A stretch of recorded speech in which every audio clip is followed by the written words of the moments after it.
तो हमारा भारतीय संविधान बच्चे ये कहता है कि सभी व्यक्तियों के लिए कानून और नियमों में समानता होगी, कोई भी इसमें भिन्नता नहीं होगी। लॉक जब आते हैं तो लॉक क्या कहते हैं, लॉक भी एक थिंकर है। तो वो ये अपने विचार में क्या कहते हैं, लॉक के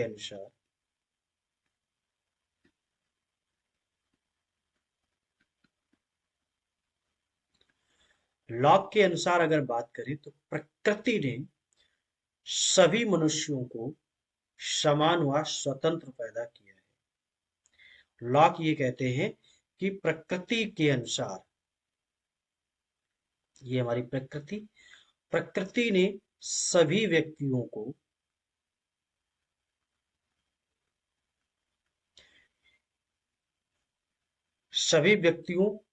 को या मनुष्यों को समान व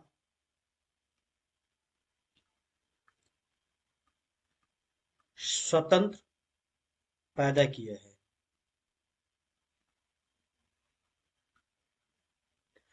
और ये सच है।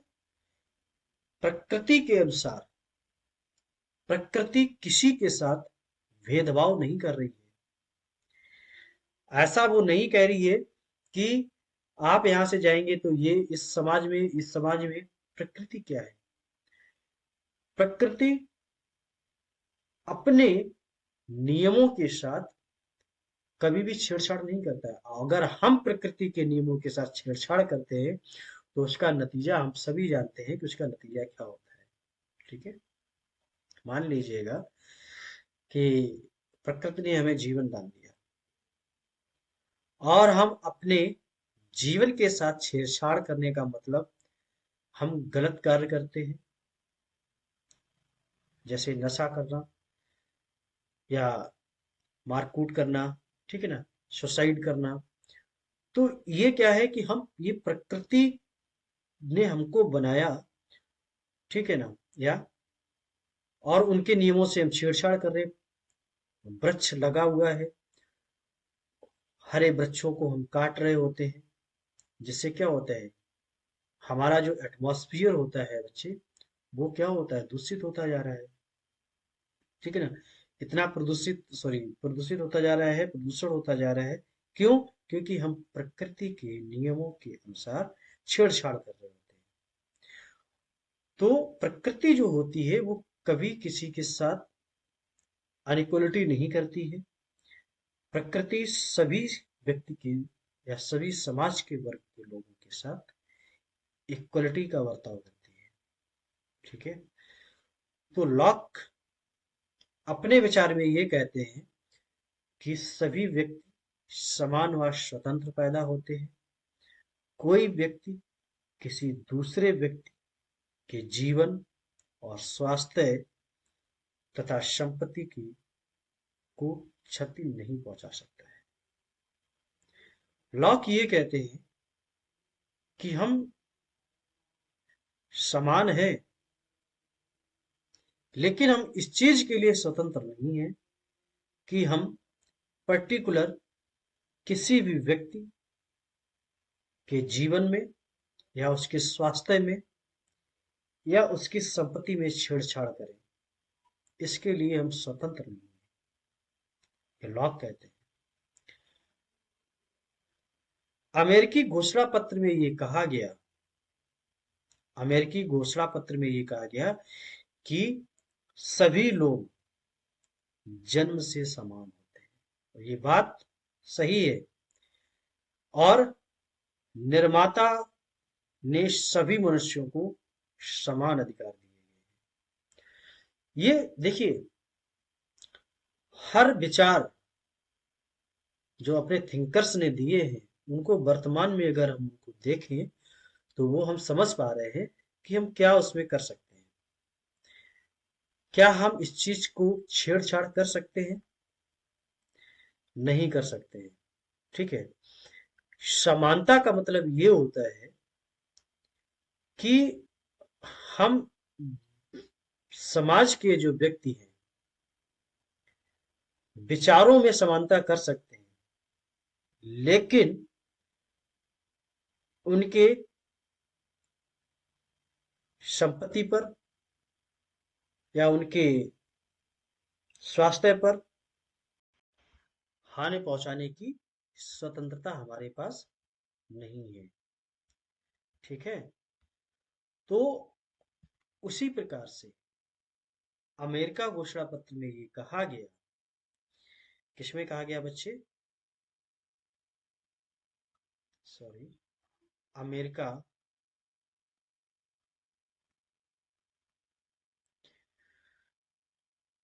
या अमेरिकी स्वतंत्रता के अनुसार,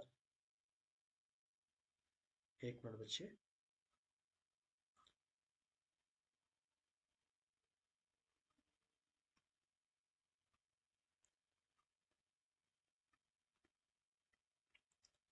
अमेरिकी स्वतंत्रता घोषणा पत्र के अनुसार, या कह सकते हैं घोषणा पत्र में कहा गया कि सभी मनुष्य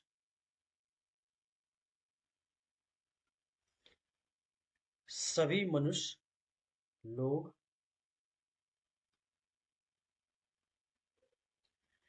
जन्म से समान है, और निर्माता, निर्माता मतलब जो निर्माण करता है, निर्माता ने सभी मनुष्यों को समान अधिकार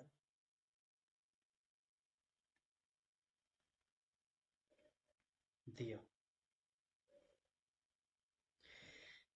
मनुष्यों को समान अधिकार दिया, कैसे? अब प्रकृति बच्चे क्या करती है कि मान लीजिएगा कि ये एक पूंजीपति है, और ये जो पूंजीपति है, पूंजीपति, और ये जो है व्यक्ति, ये मध्यम वर्ग का है। क्या है बच्चे? मध्यम वर्ग में। तो प्रकृति ये नहीं कहती है, या प्रकृति ऐसा नहीं करती है कि इसके यहाँ पर गए और धन की बारिश कर दी, और मध्यम वर्ग के यहाँ गए तो वहां जल की बारिश कर दी। ठीक है। क्या प्रकृति कभी भी ऐसा करती है? नहीं करती ना। तो जब प्रकृति मनुष्यों के साथ में, अमेरिकी घोषणा पत्र में भी यही कहा गया कि जब प्रकृति किसी भी मनुष्य के साथ में अनइक्वलिटी नहीं कर रही होती है, तो हमें भी अपने समाज में इक्वलिटी बनाए रखना चाहिए। यही समानता है। यही क्या है? समानता है। हम अगर समानता को सीखे तो प्रकृति से सीख सकते हैं कि समानता क्या है। ठीक है। दूसरा, अगर बात ये की जाए सन 1789 में फ्रांसीसी क्रांति, जो फ्रांसीसी क्रांति का जो घोषणा पत्र था, उसमें भी उन्होंने कहा कि मर्यादा और अधिकारों में सभी लोग जन्म से समान होते हैं। ये क्वेश्चन पूछे जा सकते हैं कि अमेरिकी घोषणा पत्र में क्या कहा गया, फ्रांस के घोषणा पत्र में क्या कहा गया। ठीक है ना। मार्क्स मार्क्स ने क्या कहा, या उदारवादी ने क्या कहा। तो ये बहुत ध्यान से समझिएगा। फ्रांस के घोषणा पत्र के अनुसार अगर हम बात करें तो देखिए बच्चे, फ्रांस ने 1789 में क्रांति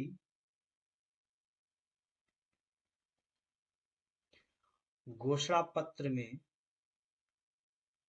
कहा कि मर्यादा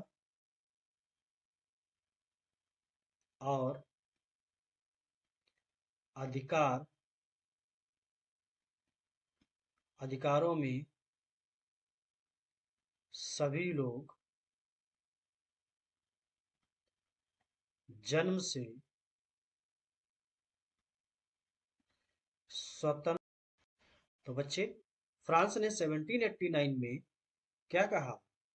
फ्रांस ने 1789 में क्या कहा कि क्रांति अपने 1789 के घोषणा पत्र में कहा कि मर्यादा और अधिकार सभी लोग जन्म से स्वतंत्र और समान है। कैसे? कि हम अपने मान और मर्यादा प्रतिष्ठा के अनुसार हम स्वतंत्र हैं। हमारे जो अधिकार हैं, उन अधिकारों और कानूनों को मानने के लिए, उन अधिकारों और कानूनों पर चलने के लिए हम स्वतंत्र हैं और समान भी हैं।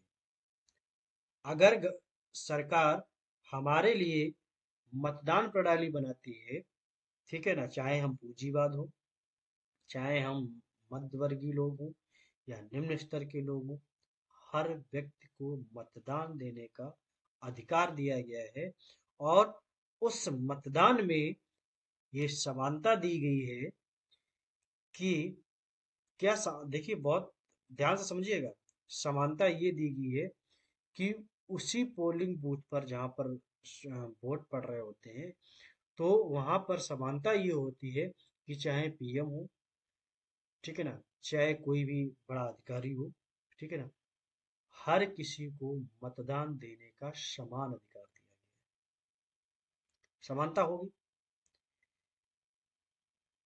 और स्वतंत्रता की बात की जाए तो स्वतंत्रता में ये कहा गया है कि हर व्यक्ति को अपना मतदान देने के लिए वो खुद में स्वतंत्र है। तो फ्रांस ने अपने घोषणा पत्र में यही कहा कि व्यक्ति जन्म से ही अपने मर्यादा और अधिकारों में स्वतंत्र और समान होता है। ठीक है। इसके बाद मार्क्स जब आते हैं, क्योंकि देखिए मार्क्स ने भी अपने विचारों को बहुत अच्छे से रखा है, जो मैंने आपको पहले भी बताया हुआ है। मार्क्स अपने विचार में ये कहते हैं कि मार्क्सवादी और समाजवादियों में अगर हम देखें तो तात्विक समानता का बल दिया है, जिसमें रोजगार, अधिकारों, संपत्तियों को समान पूर्वक वितरण या राज्य नियंत्रण पर बल दिया गया। मार्क्स ये कहते हैं, कौन कहता है? मार्क्स की अगर हम बात करें,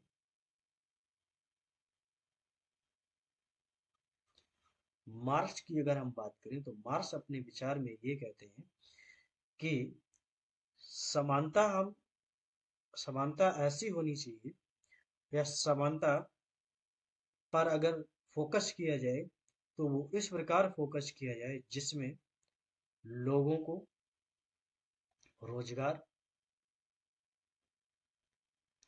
रोजगार में समानता देनी चाहिए, उनके अधिकारों में समानता होनी चाहिए, अधिकारों में समानता होनी चाहिए, संपत्तियों में समानता होनी चाहिए, ठीक है, एवं राज्य वितरण में एवं राज्य वितरण में समानता होनी चाहिए। मार्क्स अपने विचार में ये कहते हैं बच्चे कि रोजगार की अगर बात किया जाए तो रोजगार, हर व्यक्ति को समान रोजगार मिलना चाहिए और उसके कार्य के अनुसार उसको समान वेतन दिया जाए। तो ये क्या हो गया? समानता के अंतर्गत आ गया। मार्क्स अपने विचार में ये भी कहते हैं कि हमें अधिकार दिए जाते हैं तो वो अधिकार इस प्रकार से समान होना चाहिए कि समाज के हर व्यक्ति को उसी अधिकार, उसी कानून पर चलना चाहिए। राज्य का वितरण में अगर वो अपनी समानता का व्याख्यान कर रहे होते हैं मार्क्स जी, तो वो ये कह रहे होते हैं कि राज्य का अगर वितरण किया जाए तो राज्य में भी ऐसा नहीं होना चाहिए कि एक धर्म को अलग कर दिया जाए और एक धर्म को अलग कर दिया जाए और राज्य का वितरण कर दिया जाए। तो वो ये कहते हैं ये समानता नहीं होती समानता का मतलब ये होता है कि प्रत्येक राज्य में अगर विभाजन हो रहा होता है या विभाजन किया जाए या राज्य का विभाजन किया जाए तो उसमें प्रत्येक जाति बंधन और धर्म को एक समानता से वितरण किया जाए। तो ये मार्क्स अपने विचार में ये बात, तो बच्चे मार्क्स ने अपने विचार में ये बात कही। दूसरे पॉइंट में मार्क्स अपना ये बात कहते हैं, दूसरे पॉइंट में मार्क्स जी ये कहते हैं कि समानता की संकल्पना आधुनिक युग की देन है। मार्क्स जी ये कहते हैं कि जो समानता जो है वो हमारे आधुनिक युग जब आया था तो उसमें समानता की नींव को रखा गया था, ठीक है ना, जिसमें हम समानता को एक अच्छे तरीके से ये समझ पाते हैं कि समानता का महत्व असली क्या होता है। ठीक है, तो बच्चे मेरा कहने का मतलब यही है कि अगर समानता की अगर हम बात करें तो देखिए समानता हमारे राज्य में तो चलती ही होती है, हम अपने पारिवारिक समाज में, ठीक है ना, व्यक्तिगत समाज में भी हम एक समानता का परिचय देते हुए इक्वलिटी की ओर और इक्वलिटी का समर्थन देना चाहिए। ठीक है, दूसरा, आधुनिक युग में समानता का की संकल्पना को केंद्रीय बनाने का श्रेय जो जाता है वो जाता है रूसो को। रूसो क्या कहता है, किसको जाता है, रूसो को। रूसो ने ही ये बात कही थी कि प्रत्येक व्यक्ति जन्म से प्राकृतिक रूप से समान होता है, ठीक है ना, तो उस व्यक्ति की समानता में हमारा कोई भी हस्तक्षेप नहीं होना चाहिए। ठीक है, तो रूसो की जो विचार था ये भी बहुत अच्छा था। उसने अगर बात कही जाए कि समानता को लाने के लिए उसका जो केंद्रीय बिंदु की अगर हम बात करें, किसकी बात करें बेटा, केंद्रीय बिंदु की अगर हम बात करें तो वो पूरा जो श्रेय जाता है वो रूसो को जाता है। ठीक है, आशय इसका क्या होता है, समानता अगर है तो उसका आशय भी होता है। ठीक है ना, इस टॉपिक पे हम कल बात करेंगे। ठीक है ना, वीडियोज को पूरा देखें, सब्सक्राइब भी करते जाएं। नमस्कार, धन्यवाद। कल मिलते हैं नए वीडियो में, मेहनत करते रहिएगा, हम आपके साथ हैं। और कोई भी कोई प्रॉब्लम आती है तो अवश्य कमेंट सेक्शन में बताइएगा। ठीक है।